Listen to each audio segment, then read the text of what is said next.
नमस्कार, मी प्रकाश महाजन. माझा राजकीय परिचय आपणास दिलाच पाहिजे असं नाही. आज मी आपल्यासमोर एवढ्यासाठी आलेलो आहे की कुठंतरी आपण आता थांबलं पाहिजे, ही भावना गेली काही दिवसापासून माझ्या मनात सारखी येत आहे. खरं म्हणजे मी गंगेला बोल लावला त्यावेळेसच थांबायला पाहिजे होतं. खरं म्हणजे मी पहलगामच्या वेळेसच थांबायला पाहिजे होतं. पण त्यावेळेस मला असं वाटलं की कुठंतरी काहीतरी सुधारणा होईल. व्यक्तिगत म्हणाल तर माझी अपेक्षा अत्यंत कमी आहे. कुठल्याही पक्षात मी राहिलो तरी मला काही निवडणुकीचं तिकीट गरज नव्हती, कुठल्या पदाची गरज नव्हती.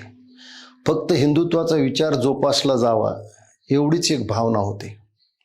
परंतु कमीत कमी अपेक्षा ठेवून सुद्धा माझ्या वाट्याला खूप अपेक्षा आली. लोकसभेच्या रणधुमाळीत मला कधी विचारण्यात आलं नाही. विधानसभेच्या वेळेस प्रचारापुरतं मला वापरण्यात आलं. जी जबाबदारी माझ्यावर दिली मी अत्यंत प्रामाणिकपणे पार पाडली. माझ्या कामाचे कौतुक नाही, पण माझ्या हातून ज्या चुका झाल्याच नाही त्याचे बोल मला लावण्यात आले. जे माप माझ्याकडून घडलेच नाही त्याचे प्रायश्चित्त मला देण्यात आले.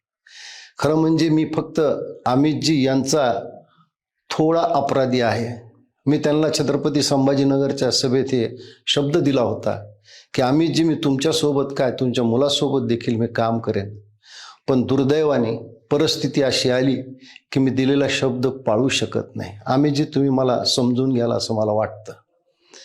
कधी कधी माणसाच्या क्षमतेप्रमाणे, योग्यतेप्रमाणे त्याला मिळत नाही. हा नशिबाचा एक मी भाग समजलो. असंख्य मनसैनिकांनी माझ्यावर मनापासून प्रेम केलं. वेळोवेळी माझ्यासाठी ते सर्वार्थाने धावून आले. त्या सर्व मनसैनिकाचा मी कायमचा ऋणी राहील.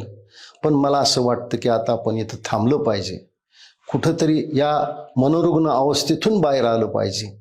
आणि म्हणून मी आज थांबायचा निर्णय घेतला. धन्यवाद.